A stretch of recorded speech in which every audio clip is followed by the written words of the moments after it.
Hello and welcome to the 29th edition of Half Hour, a podcast starring me, John Paul Legitimacy, as your host. In today's episode, I'll discuss toxicity in the workplace with Sotiris Karagiannis.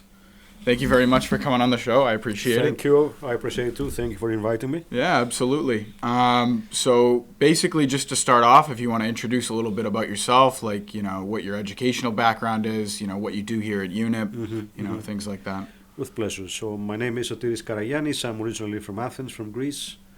I'm working here as the Director of Graduate Programs for the University of York in Prague. I also have my own training and consultancy and coaching firm called Change to Be, which is based in London, and I'm active with my team across Europe and the US. My background is in business. I finished my first degree in Greece, then I continued for a master's in education in Boston, and later on I finished my MBA with the University of Strathclyde in Glasgow, where I'm also involved right now teaching strategy for the MBA in the Athens-based center of the university. I'm working also in completing my doctorate degree in educational leadership, trying to put a change in the way people teach in the classroom, turning them more into coaches and less into the traditional, rote learning kind of educators that we know. So that's my brief background. Yeah, I can say that I'm from Massachusetts myself, and we were a leader in the national education in the United States. But it's really nice to hear that someone's interested in kind of providing a better base for how education should kind of move forward. Someone's interested in that. This is what we have seen, and what we know is that for all the generations, starting from the millennials to Generation Zers, people in classrooms now, they don't, I would put it bluntly, they don't need us. They can press a button and find all the information they want on Udemy, or other programs, on the internet. So what is our role as educators? In reality, it is to play the role of the coach and co-design, if you like, the learning experience with the students. So every student has specific needs. On one hand, we focus on what everybody has to learn, but at the same time, each student is coached so as to meet their personal needs through education. And this is where the future of education is actually going. Do you think like smaller class sizes would be like fitting to that, or do you think it would be more like tailoring the academic program to kind of allowing students to kind of independently seek this information? Well, obviously the logistics issue is a challenge, okay? Because in some universities, some classes are really huge, and talking about individualizing the learning experience with each student is not that easy. So in essence, it starts with designing the curriculum in a way that alongside the learning outcomes that all students have to satisfy, each student has the chance to put their own personal outcome depending on what they expect to get with them after they complete the class. So it is manageable. Obviously there are these logistics issues, but I don't think that any of this should prevent us from moving to the next step of education. I know that a lot of the education I got in high school, we did it in the classroom, but I did a lot by myself. I'd watch documentaries on the internet and, learn about history that way, or astronomy, or any of these other topics, because they generally interested me. And I think that we should teach students to kind of go for what they're interested in, even when they're young, like to learn about these things. And we live in an age where that is possible now. Absolutely. You don't have to go to the library to learn about something. You can just get on your computer and go on Google or go on YouTube or go on any of these places. So I feel like it's nice talking to somebody who's really interested in education and kind of, helping with the future there, because I think, at least in my state back home, but also across the nation, I think it's going to be a leading issue. I think that... Well, I must say that I'm a kind of provocative, renegade, and curious person, so I'm restless. So every time there's a new opportunity to discover something that can change how we understand education, how we understand training and development of people, if we talk about the workplace. I want to be one of the pioneers who would be coming up with these new ideas. My ideas, or the ideas of other people who pioneer in education. And this is what I see for me a fulfilling purpose. Yeah, so I guess that leads us into our main topic, which is toxicity in the workplace. And I'm sure it happens in the education field as well as other fields, every field. I'm sure you have, certain people that they act a certain way that may not be conducive for the general workplace, but I'm just going to kind of let you take the lead there. Yeah, well, the idea of toxicity in the workplace is not new. I think that right now we're saying, okay, after the pandemic or in the post-pandemic era, there are so many problems that we have identified and we observe in the workplace, like depression, like anxiety, like problems with work-life balance. And we attribute this to the period that we experienced during these 2.5 years of COVID-19. And now we are in the post-COVID or post-pandemic era. I believe that it's just an excuse. I think these problems were there. It's just that now they became more obvious, more apparent, if you like, but we had them. So why is toxicity an issue? We've all been in a situation, either at work or even in the school, in the university, with a person whose behavior was really abrasive. Bullying, not physically, okay, but psychological bullying, making us feel like we are useless, that there's no hope with us, and that without this person's presence, nothing would move on. And there are many people in the workplace, could be leaders, people in power, but also colleagues who have this kind of attitude. So the question is, what do we do? And why should we care? And the answer is obvious, because it is a phenomenon. We should not let it pass without doing anything. So when I was looking into what explains this kind of behavior of these people, I came across the great work and research of Dr. Laura Crosso, who is the CEO of the Boss Whispering Institute from Canada. And Laura has written a great book which is called Taming the Abrasive Leader, where she explains in reality what really is behind this kind of attitude. So why are these people behaving in the way they do, and what can be done about it? What is interesting, contrary to the belief that we're just talking about bullies, is that these people are generally high performers. They could be talented individuals, but the main problem is that they don't have people skills. They don't have a high level of emotional intelligence, so they cannot handle critical situations at work. And what Laura says is that if a company wants to keep such a person because they believe in that person's abilities and potential, then the first thing is to understand why they behave the way they do. So what she says in this in her book, which is part also of her doctorate research, is that these people are actually faced by what is called in psychology TAD syndrome, which means threat, anxiety, defense. In other words, when they are in power positions, they may feel that their future, their potential, their work may be threatened by what they perceive incompetence in others. So they're just trying to kind of protect their position, Yes, as well as understand the position of people Yes. either below them or working Yes. around them.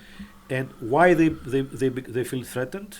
Because they feel that if they are not present to do the work is not going to be done, and that will have an impact on their own credibility, their own reputation, even on their job, on the future of their job.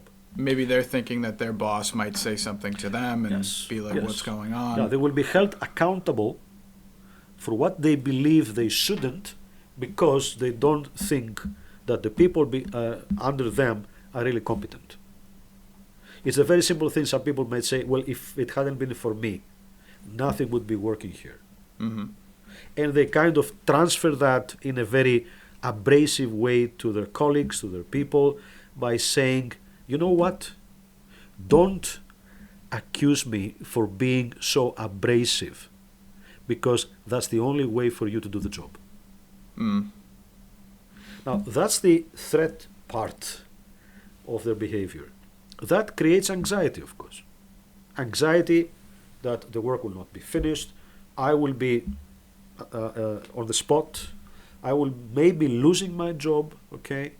And in the end, they become defensive. And for them, defense is transformed into an abrasive, bullying behavior. So, according to the research that Laura has done, the reason why these people behave the way they do is this TAD syndrome. To put it simply, if a company were not interested in such a person, if the company felt that this person is no good, without potential, without abilities, they would just kick them out. Mm-hmm. They wouldn't spend time Trying to keep them. So the only situation that a company might be interested in dealing with these abrasive people is because they believe in their potential and abilities. I like when you said that this problem was present, even before COVID, and you find that in a lot of industries, at least in the United States, I'm sure in the Czech Republic it's happening as well, but there's a lot of companies that have employees that work online, they work from home, and in my view, that has always been kind of going around this issue, but also the larger issue of like workplace, how things work in the workplace socially. That's the word I'm looking for. Mm-hmm. And we've kind of abandoned that because it's hard. It's a hard topic to talk about.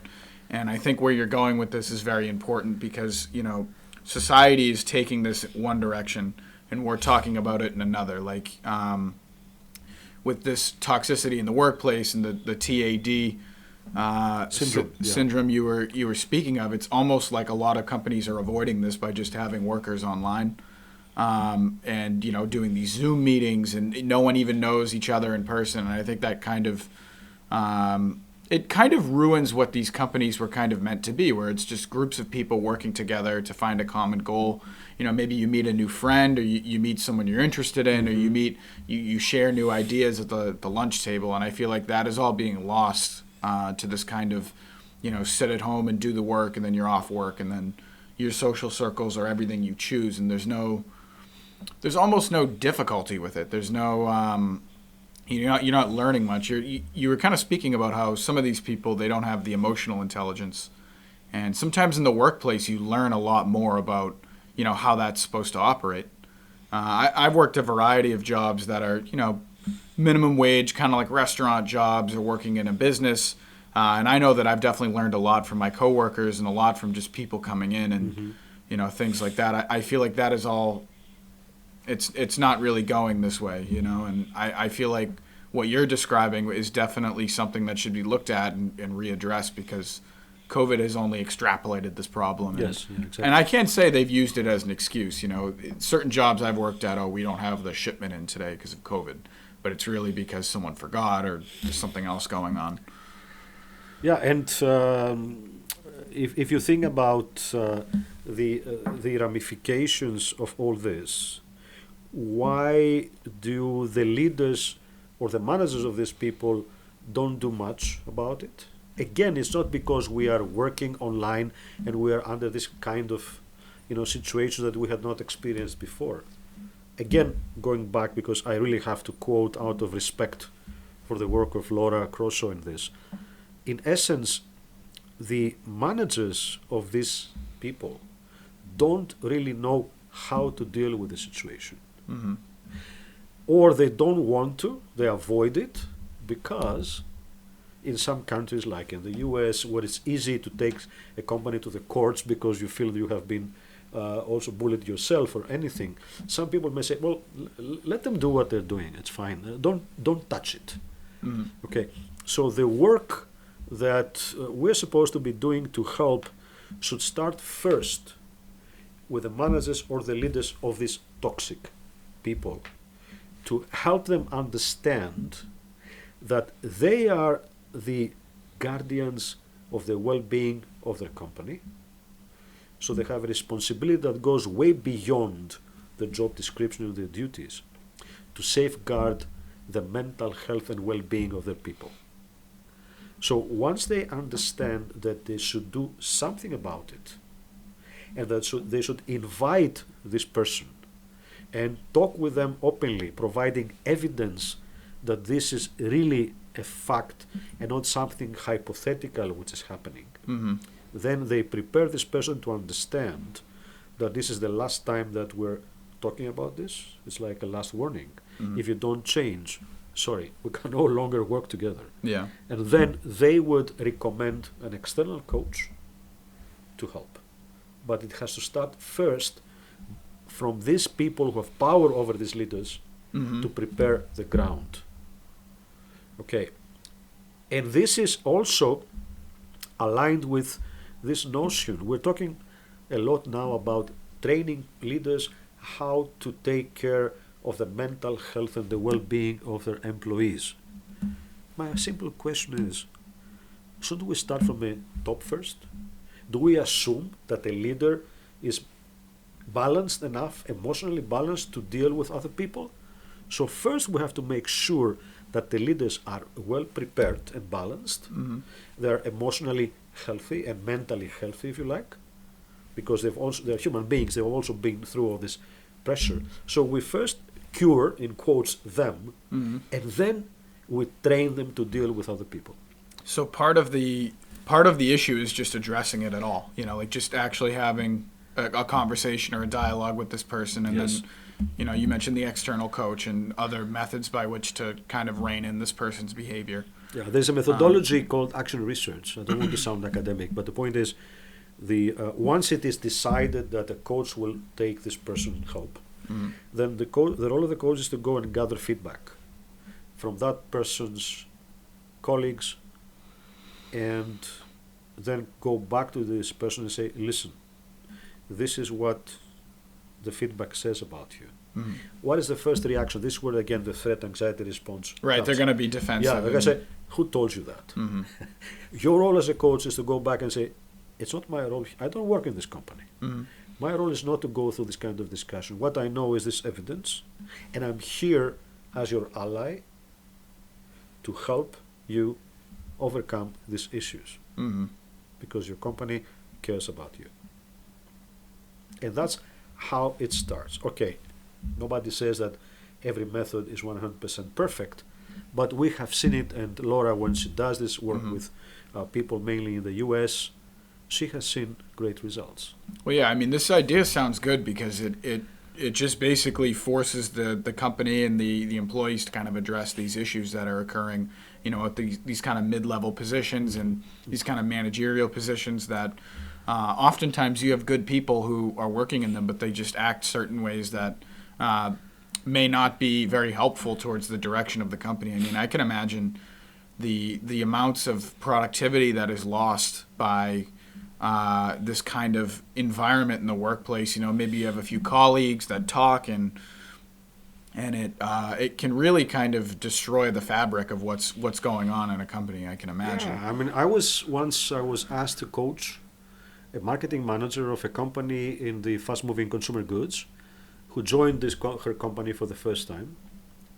And the first thing that she told her marketing people was, failure is not an option. Now, can you imagine working for marketing and not being able to fail? I mean, marketing is all about trying, failing, risking, and trying again. Now, if I am the marketing manager and I come to you and say, you know what, you're not expected to fail here. There's no such thing as failure in our department. How would you feel? It takes away all your energy, all your motivation.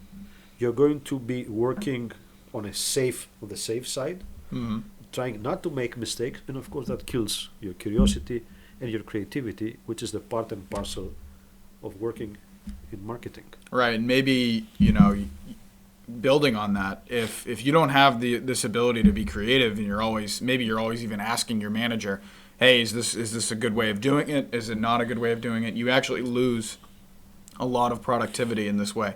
Like you cannot create as well as you could.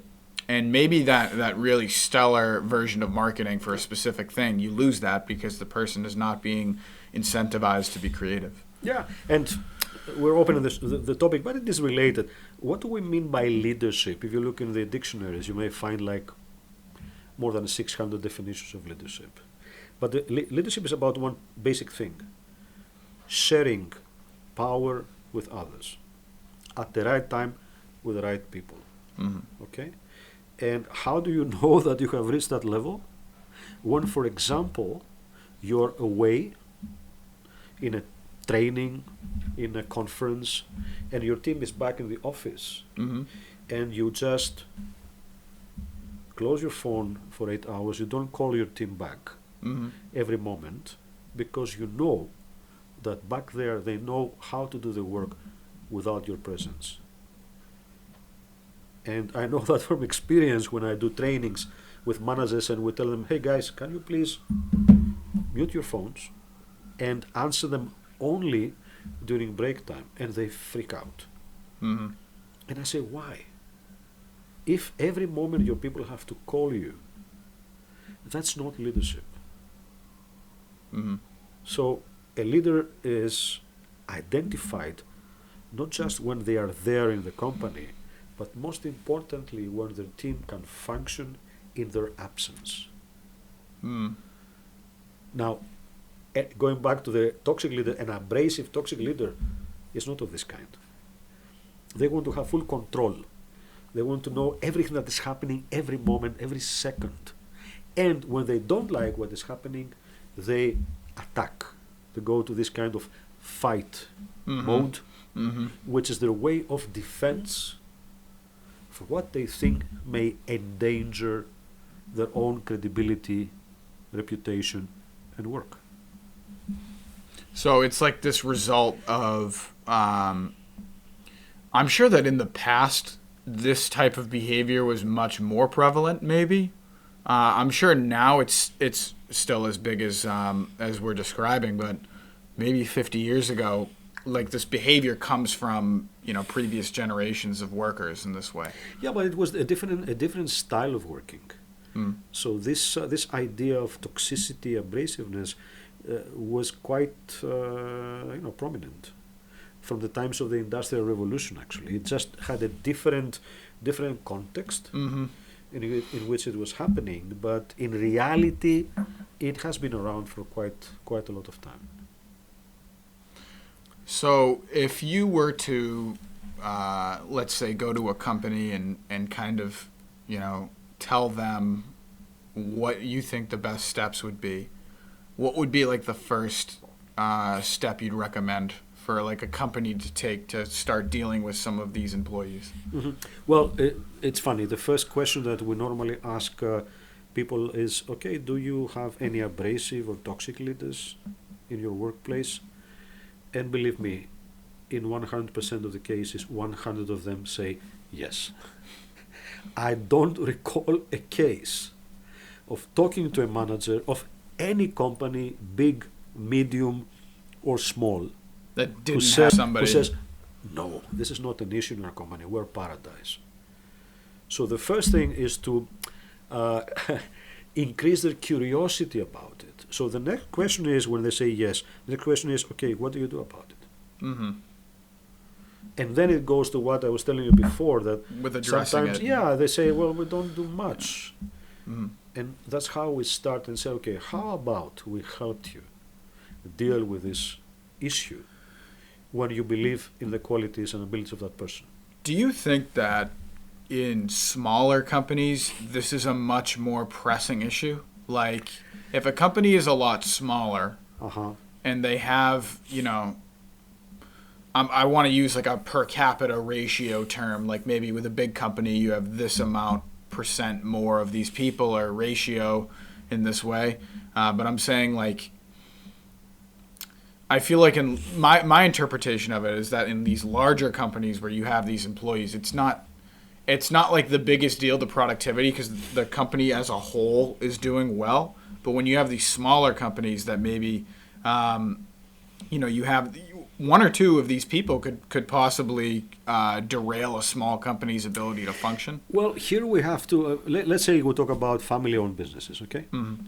Then, according to your idea, it would be that we should expect there a higher prevalence of toxicity because it's a small, family-owned system. The bonds are closer. There's a lot of emotion because people are related. But I'm not sure if we have sufficient evidence to say that it's more prevalent in the smaller companies. Mm-hmm. Maybe the style of running such a business is more directive, more authoritative in some cases.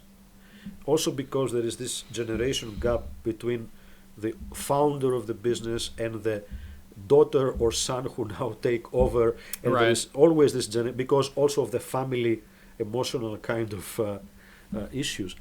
So I think this could be more like the style of leading, not necessarily being toxic. Let's make this distinction here. Mm-hmm. Leadership is not just a road spread with laurels. If you are a leader, you should know when to put your people in this kind of collective kind of decision making, and they feel part of it.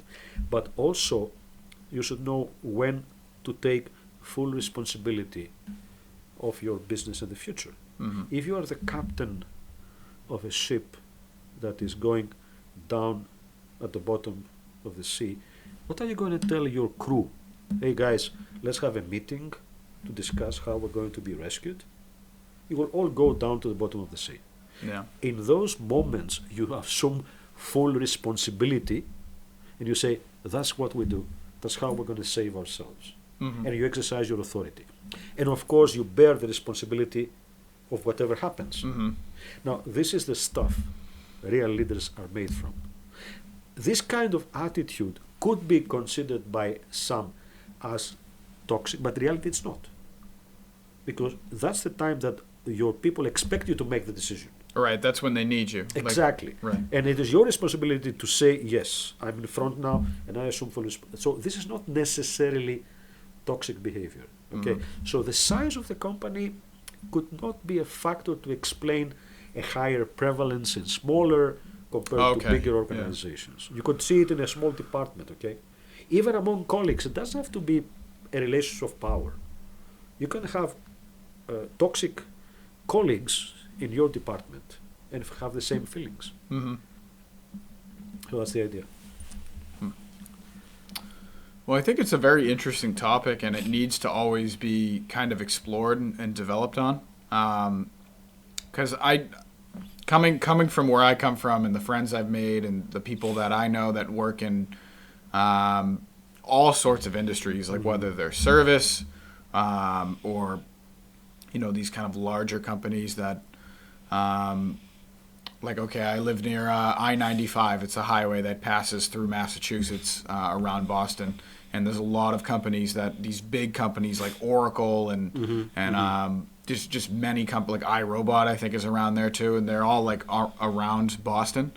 And when I'm driving by, sometimes all I can think about is the sheer immensity of people that work in these places, and what all their roles are and how the hierarchy works. And I guess now I'm thinking of it, that there are always going to be these people in there that are leaders, but they just, I guess what you were saying, they don't have this emotional kind of people skills to really navigate what should be said and what should be done. Like those are two different And the good news is that you don't have to be born with these skills. Mm-hmm. The skills can be developed. It's just a matter of you understanding that you have to change, okay, and then get the help of somebody to start developing the skills. And I think part of this, I know we were talking about education in the beginning. You kind of bring it full circle. It's almost like I feel like a lot of students, especially in high school, would benefit from a little bit,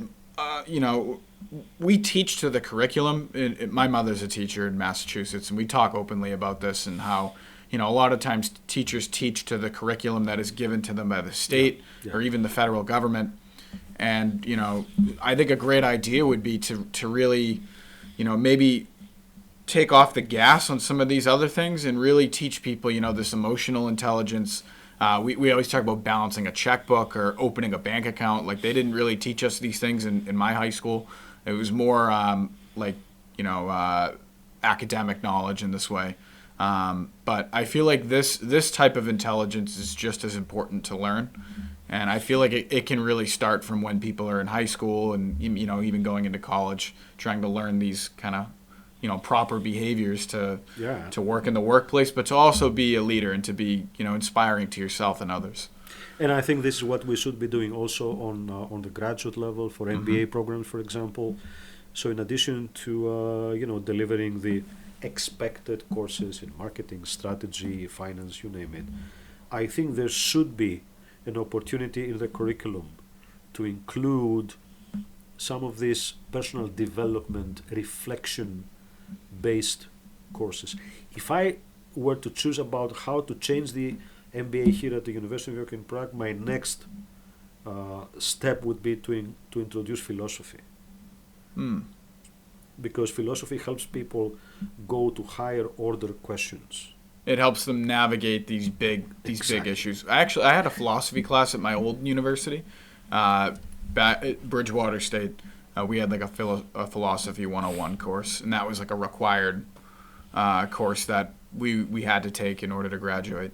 So I thought that was a fun course. I mean, I'm not obviously a philosophy major even back then. No, you don't have to be. The point is, no. I'll give you an example. If we look at the Aristotelian logic and persuasive power, so Aristotle was talking about three things: ethos, pathos, logos.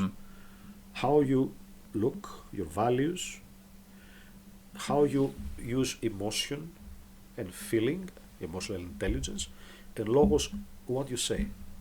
Now, this is important for every person working in any industry today, whether it's marketing, sales, finance, okay? How do you build this kind of structure as a professional? Because doing this, then you can also improve on anything that you're missing, like emotional intelligence. So eventually, through education, some of these issues that we're talking about, toxicity, that we experience, could have been prevented or at least mitigated. Well, we are getting kind of to the end of the show here. I don't know if you want to, mention one more thing before we wrap it up, but I just would like to say that I think that what we are experiencing today should be looked up as an opportunity for improvement and development. And I really like to quote one of the latest book of Daniel Pink, who used to write about motivation and drive. Now, the latest book of Daniel Pink is called The Power of Regret, where Daniel is talking about how to use regret more like a developmental opportunity rather than an opportunity to go back home and start feeling bad about the things you haven't done. So I think this is the time, with all these things that we're unfortunately experiencing, to reflect on how we can move to the next level of happiness and overcome all this misery that we let ourselves, make our life every day. So that's from my end. All right. Well, thank you for watching, guys. I appreciate it. Thank you again. Thank you very much. Thank you for inviting me. Yeah, anytime. Okay. Thank you, guys. Cheers, and watch out for the next episode. Bye-bye.